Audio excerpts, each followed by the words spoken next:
वंदे बोधमहिं नित्यं गुरुशङ्कररूपिणम् हिमाश्रितो हि वक्रोऽपि चन्द्रः सर्वत्र वन्द्यते वासुदेवसुतं देवं कंसचाणूरमर्दनं देवकी परमानन्दं कृष्णं वन्दे जगद्गुरु। ॐ नित्यं शुद्धं निराभासं निर्विकारं निरञ्जनं नित्यं बोधं चिदानन्दं गुरु ब्रह्म नमोऽप्यहम्। मोहनिशातं दीर्घविषेद अखण्डतिमारुये सुखधामी पूर्णप्रकाश भयो उर्मे हिमद्वैत गयो लख एक ललामी। सद्गुण कुंज खिले मन मानस कर्मोलोक दुरे भवगामी। आत्म रूप विराज रहे गुरुदेव को बारंबार नमामि, गुरुदेव को बारंबार नमामि। ब्रह्मचर्य वृत्ति सुखंड धृति सुकृति सन्मार्ग किए जन तय। प्रकृति से परे विकृति को हरे संस्कृति संताप की योजन क्षय। जगति में जितेन्द्र करी जागृति निर्मल सद्ज्ञान दियो निर्भय। श्रोता समाज सभी बोलो श्री सतगुरुदेव भगवान की जय। आज रोटी का इंतजाम है कि नहीं? तो बाकी उम्मीद में आशा में रोटी की आशा में वाणी में बल आ जाए, मंदिर गूंज जाए। बोलो सतगुरुदेव भगवान की जय।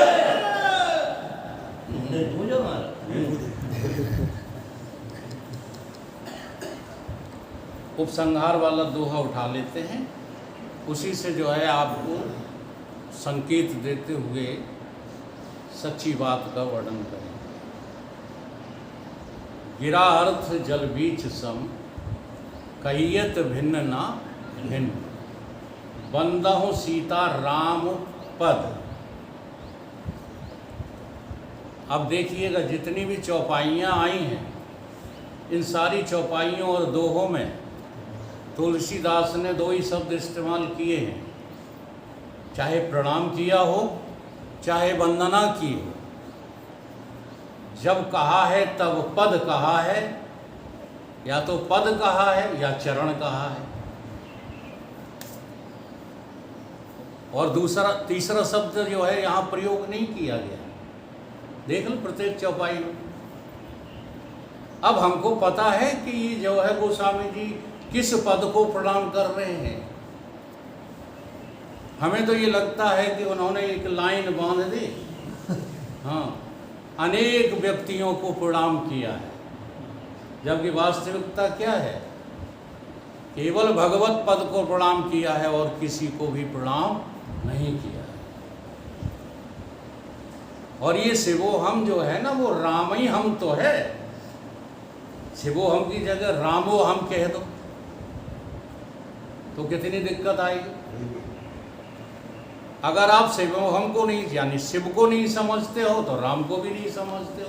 अगर शिव पद आपको पता नहीं तो राम पद भी पता नहीं है।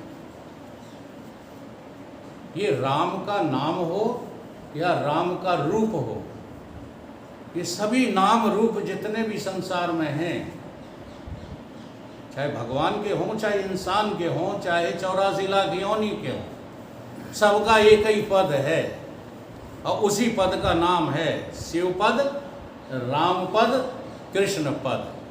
और उसी पद को दृष्टिगत करते हुए गोस्वामी जी क्या कर रहे हैं? प्रणाम कर रहे हैं, वंदना कर रहे हैं। अब देखो आदिगुरु शंकराचार्य क्या लिखते हैं।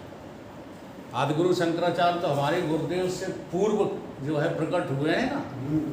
खडंगाद वेदो मुखे शास्त्र विद्या कवित्वाद गद्दम सुपद्धम करोति मनुष्येन लग्नम गुरु रंध्र पद में तथा किम तथा किम तथा किम तथा किम।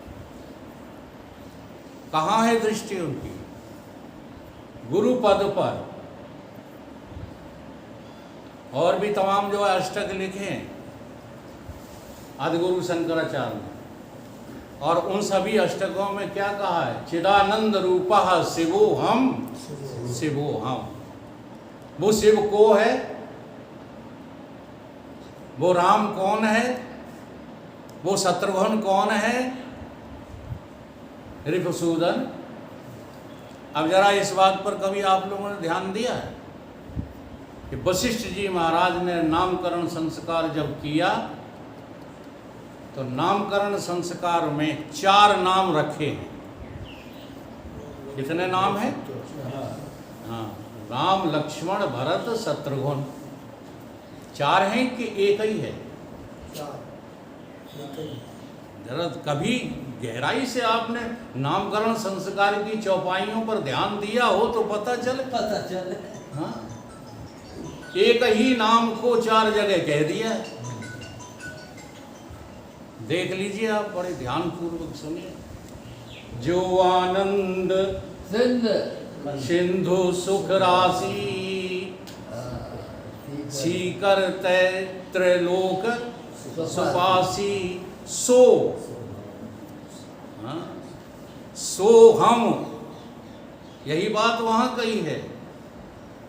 कौन सा नाम है वो? सो अस धाम राम अस नामा, ओ सकल लोक दायक विश्रामा। जो आनंद सिंधु, जो आनंद का क्या है? सागर। देखो नाम किसका? राम है।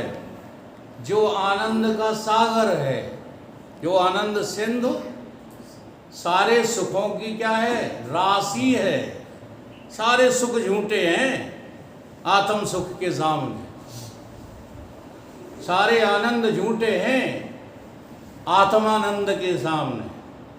अच्छा देखो, खूब अनुभव करके बताना, रोटी खाने में आनंद आता है कि नहीं? भूख लगी हो आता है, ठीक है। पानी पीने में आनंद आता है कि नहीं? और रबड़ी खाने में आता है। ये सारे आनंद कब आते हैं? जब तुम जग रहे हो, ठीक है। अच्छा, ऐसी कोई चीज आपको खाने की, पीने की, भोगने की नहीं मिली जो स्वप्न में मिल गई, सपने में, तो सपने में जो आनंद आ रहा था वो इस आनंद से अच्छा था कि नहीं? कहीं आप जो है किसी आनंद रूप स्वप्न देख रहे हो और कोई जगा दे आके, तो कहते हो तुमने यार गड़बड़ कर, बड़ा आनंद की अनुभूति हो रही थी। तो जागृत का आनंद, स्वप्न का आनंद, और एक तीसरा आनंद है, वो है नींद का आनंद। गहरी नींद हो, कैसी गहरी नींद का अनुभव करो। जैसे कांवर भर के हम आए, थके हुए हैं, 200 किलोमीटर चल के आए हैं, 3 रात जाग के आए हैं, और फिर सो जाए, है ना? उस सोने का, उस सुसुप्ति का जो आनंद है वो रबड़ी का है? नहीं है। वो स्वप्न के भोग का है? बताओ। उस आनंद के जो है तुलना में ये सब आनंद फीके हैं कि नहीं? तो वहां आनंद स्वरूप कौन है? आप नहीं हो, आप ही तो हो, वहां कोई और है। उसी को गोस्वामी जी कह रहे हैं, जो आनंद सिंधु सुख राशि, सीकर त्रैलोक सुपासी। उस आनंद के जरा से छींटे में, सीकर नाम किसका है? छींटे का, बूंद भी नहीं। जब मट्ठा फेरती है ना माताएं, तो उसमें से जो उचटते हैं उन्हें कहते हैं सीकर। तो एक छींटे से, तुम्हारे ही उस आनंद के एक छींटे से ये तीनों लोक खड़े हो गए हैं। कौन कौन से? मृत्यु लोक, भुवर लोक और ब्रह्म लोक। ये तीनों लोक आपने रोज देखे, आप लोगों ने रोज देखे हैं। लेकिन जब यहाँ पर तीनों लोकों की चर्चा आती है तो जाने कहाँ आसमान में चढ़ जाते हो। तीनों लोक देखे आपने नहीं? हैं? आज दिखा दें? दिखाओ। तो फिर और का जो है महात्मन के नंगन के पीछे मत घूमना। हाँ, मृत्यु लोक उसको कहते हैं जहाँ मृत्यु होती है। और मृत्यु किसकी होती है? केवल इस ढांचे की होती है। तुम्हारा जीवत्व तो कभी मरता ही नहीं है, इसको छोड़ के चला जाता है, कहीं और किसी को पकड़ लेता है मरे मराए को। ये मरी मराई पुखिया है, इससे हमने नाता जोड़ रखा है। एक बहुत बढ़िया बात है इसको समझने के लिए। इसका अभिमान कतई मत किया करो। न ये ब्राह्मण है, न ये ठाकुर है, न हरिजन है, ये कुछ भी नहीं है। ये तो हुका हुआ मेंटल है, बाकी कुछ नहीं, मुर्दा है। कबीर बाबा ने तो यहाँ तक कह दिया है, ये जग मुर्दों का गांव, यहाँ सब मुर्दे घूम रहे हैं। ये मरी मराई जो है पुखिया है। तो एक जो है कहानी याद आ गई, बड़ी जो है दिलचस्प कहानी है। एक पंडित जी थे, उनकी एक कन्या थी, उसका नाम था पुखिया। 10-12 साल की हो गई तो उसके लिए जो है बहुत सारा जेवर पंडित पंडितानी ने जोड़ के रखा था कि इसकी शादी करूँगा। कोई बीमारी लग गई उसको तो शादी से पहले ही वो फोत हो गई, मृत्यु को प्राप्त हो गई। जब मृत्यु को प्राप्त हो गई तो पंडितानी बड़ा दुखी रहा करें। और इस दुख को देख कर के गाँव का एक ठग हाँ उनके घर गया। उसने कहा पंडितानी को बेवकूफ़ बना करके लूटना बहुत आसान। पंडितानी से बोला जा कर के, पंडितानी हम स्वर्ग से तुम्हारी पुखिया से मिलकर आए। किससे मिलकर आए हैं? पुखिया नाम उसकी बच्ची का था। पंडित जी कहीं गए हुए थे घोड़ा लेकर के, तो उसने कहा है कि हमारी अम्मा के पास हमारे जेवर रखे हैं, वो सारे के सारे जेवर तुम ले आना। उन्हें हमारे लिए ही रखे। तो जब उस ठग ने ऐसी बात कही तो पंडितानी को पक्का विश्वास हो गया, हो ना हो ये स्वर्ग से ही आया है। पूरी संदुकिया उठाई उन्होंने पुखिया वाली और उसको दे दी। उधर से पंडित जी का आना हुआ, इधर से उस ठग का जाना हुआ।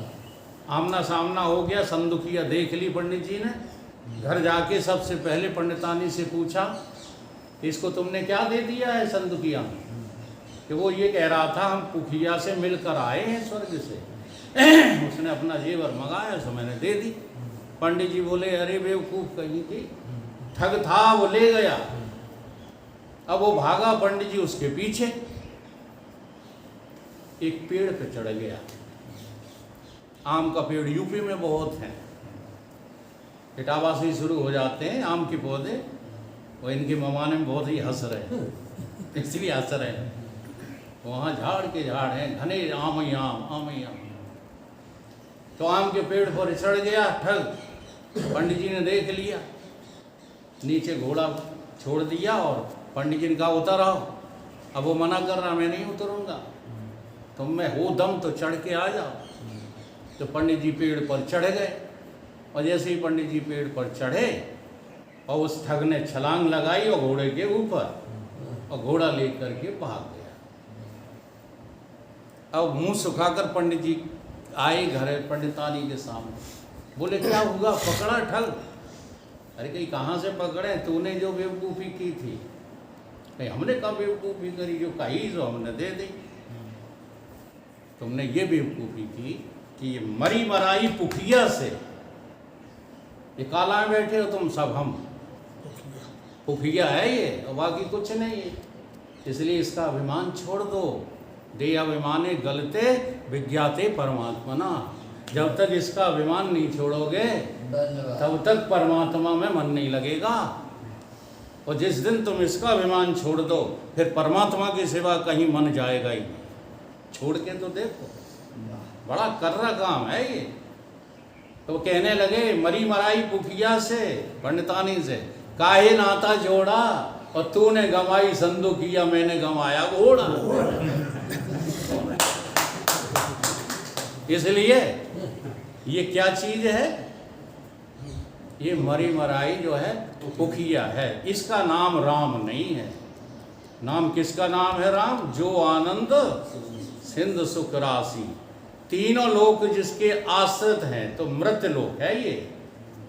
तुम्हारा जो ये बॉडी है ना, ये क्या है?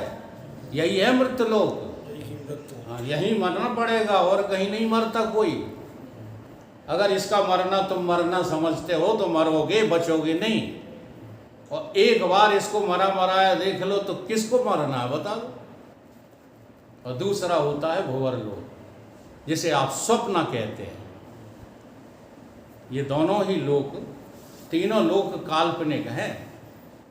तो स्वप्न में आप अच्छा भी देखते हो, बुरा भी देखते हो, है ना।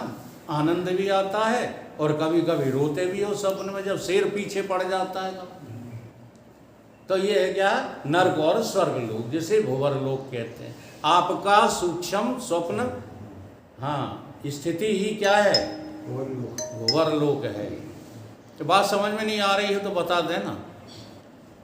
ये मृत्यु लोक है। जागृत अवस्था मृत्यु लोक, स्वप्न अवस्था भंवर लोक, और नींद अवस्था है वो ब्रह्म लोक है। क्योंकि वहाँ आनंद ही आनंद है नींद में, आनंद के अलावा और कुछ भी नहीं है। तीनों लोक सीकरते त्रिलोक सुपासी, तुम्हारे ही आनंद के छींटे से ये तीनों लोग खड़े हो जाते हैं बार बार। जागृत स्वप्न सुसुप्ति, जागृत स्वप्न सुसुप्ति, डेली चल रहा है कि नहीं चल रहा है? इन लोगों को लोग नहीं देख पा रहे। सीकरते त्रिलोक सुपासी सोअस धाम। अब इन तीनों लोगों को जानने वाले तुम कौन हो? ये तीनों लोग तुम्हारे में रह रहे हैं, हाँ, कि तुम इनमें रह रहे हो। फैसला यहाँ करना है। जब हम इसको मैं मान करके या सूक्ष्म अहंकार को मैं मान करके बात करते हैं तो फिर हम ही कहीं रह रहे हैं। और आत्मा होकर के बोलना शुरू करो तो सब आत्मा ही में आ रहे हैं, रह रहे हैं, जा रहे हैं। आत्मा न कभी आती है न जाती। आया कहे सो बाबरा, गया कहे सो कूड़। आया गया कुछ नहीं, ज्यों का त्यों भरपूर। वो भरपूर आनंद सिंधु सुख राशि, सीकर त्रिलोक सुख, उसी आत्मा का नाम है क्या? राम। ठीक, राम नाम समझ में आया? ये राम नाम शरीर का नहीं है, ये राम उसी जो है तत्व का नाम है, जो आत्म तत्व तुम्हारे भी हमारे भी सबके पास है। बताओ किसके पास नहीं? दूसरा नाम रखा उन्होंने, लक्षण धाम राम प्रिय, सकल जगत आधार।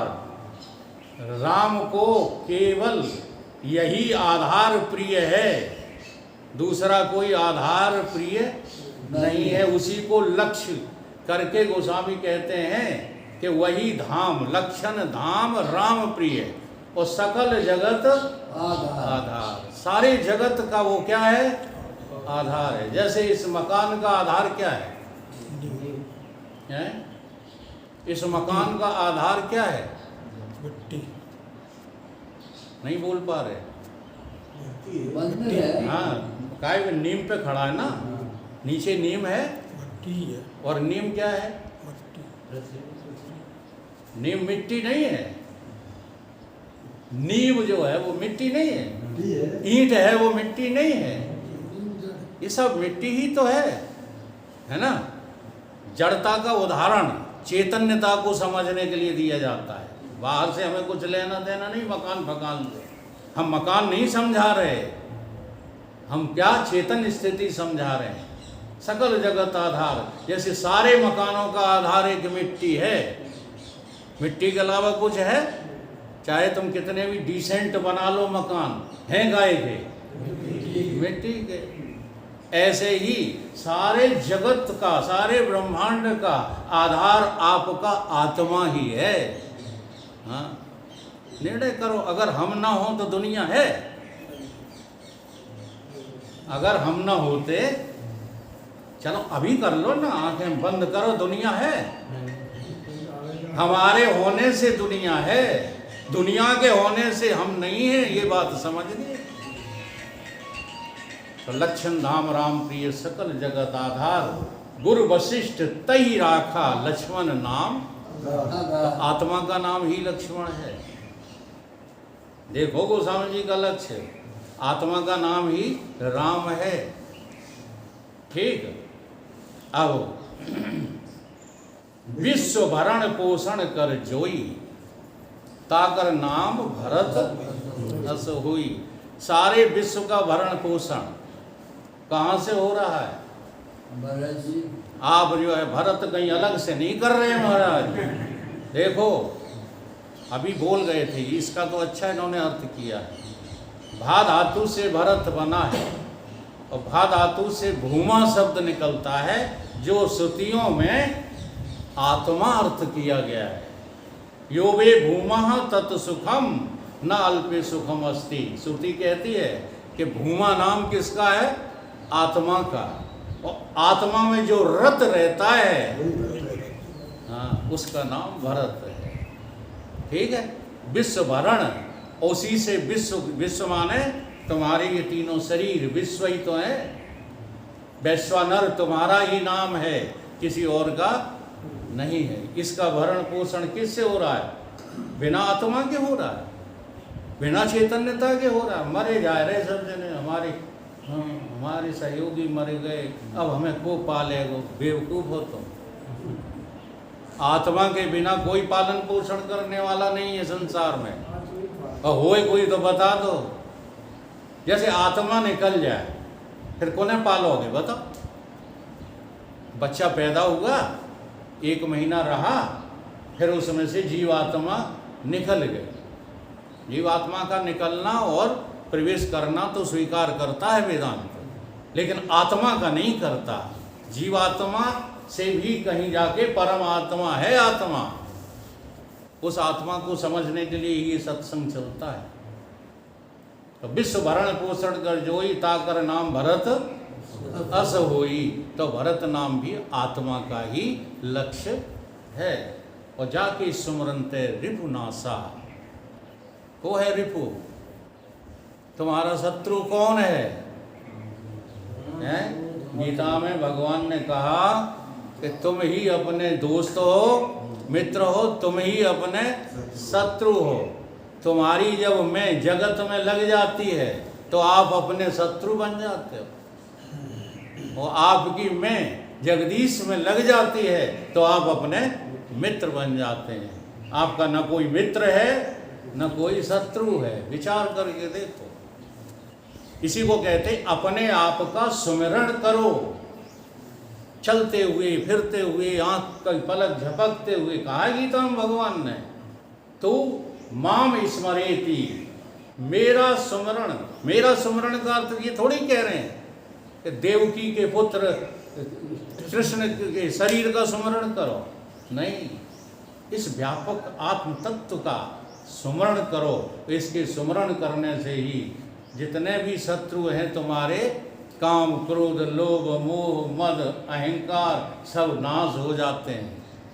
जाके सुमरन तैरिप नासा, नाम शत्रुघ्न वेद प्रकाशा। एक आत्मा का नाम ही शत्रुघ्न है, एक आत्मा का नाम ही भरत है, एक आत्मा का नाम ही लक्ष्मण है, और एक आत्मा का नाम ही राम है। और जितने नाम रूप ये बैठे हैं सब आत्मा के ही हैं। इसलिए आत्म सेवक, आत्म क्रीडित, आत्म प्रेमी बनो।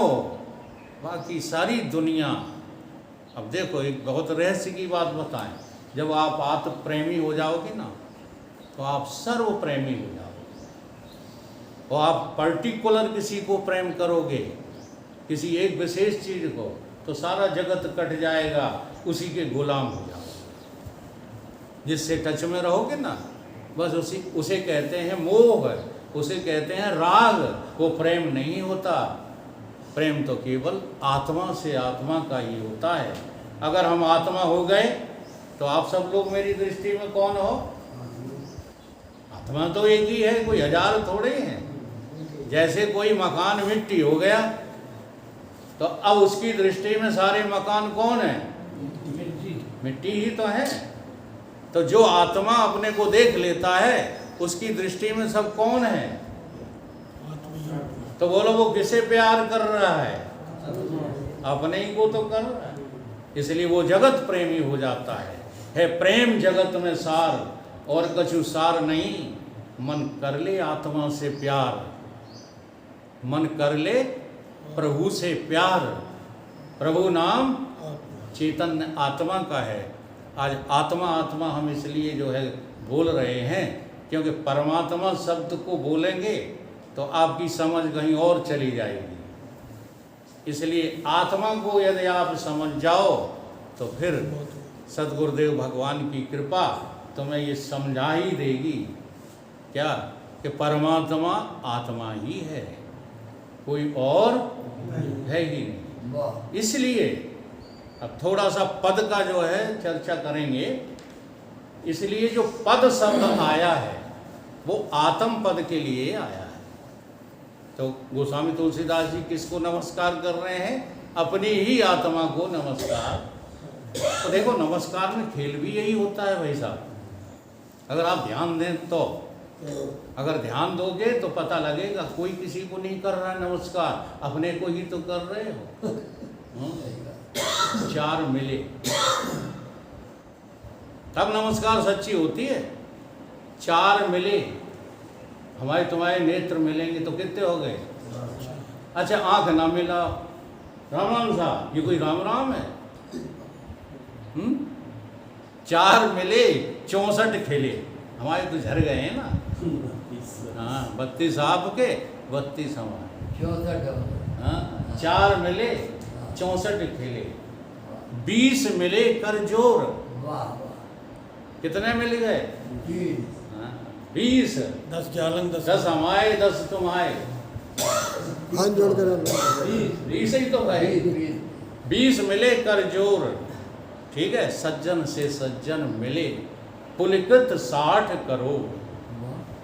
जी हाँ 30 करोड़ हमारे 30 करोड़ तुम्हारे, क्या रो में खड़े हो जाए, वो है सच्चा नमस्कार। तो आपने अपने को ही तो किया।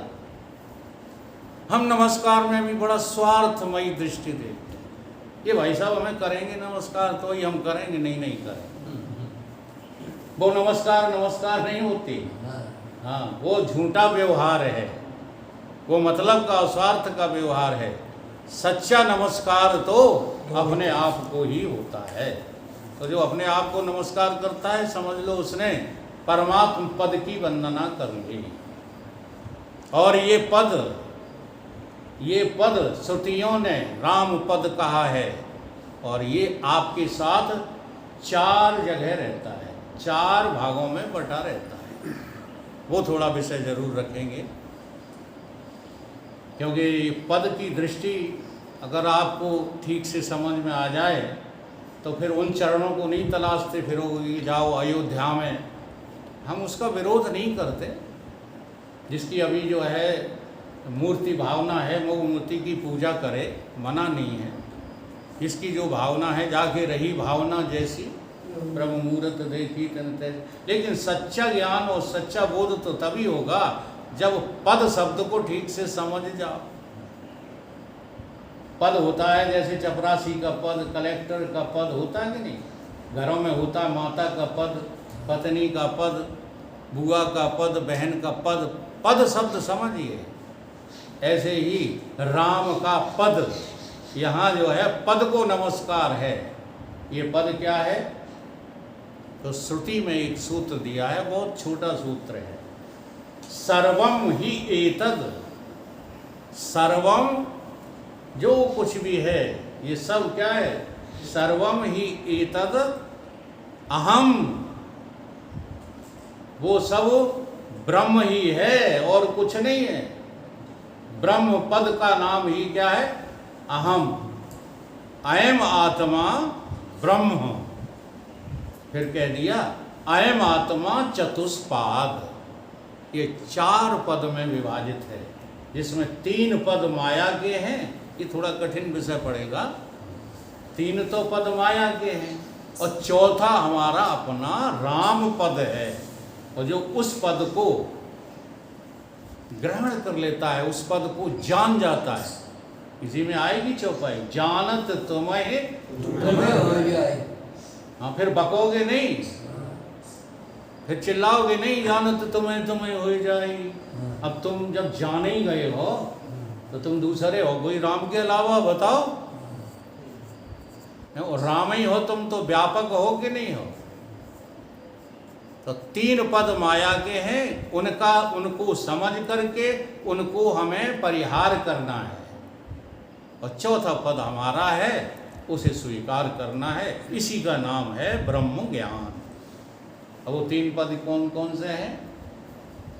स्थूल, सूक्ष्म और कारण। इसी को अवस्था में कह दो, जागृत, स्वप्न, सुषुप्ति। और चौथे हम इनके साक्षी, इनके गवाह हैं। तीनों शरीरों को हम जानते हैं। शरीर छूट जाएंगे, हमारा कौन क्या बिगाड़ लेगा। इसलिए हमारा पद तो क्या है? अमर पद है। मुझे कोई मिटा सके ये जमाने में दम नहीं। हाँ, अब ये घमंड वाली बात नहीं है, समझ वाली बात है।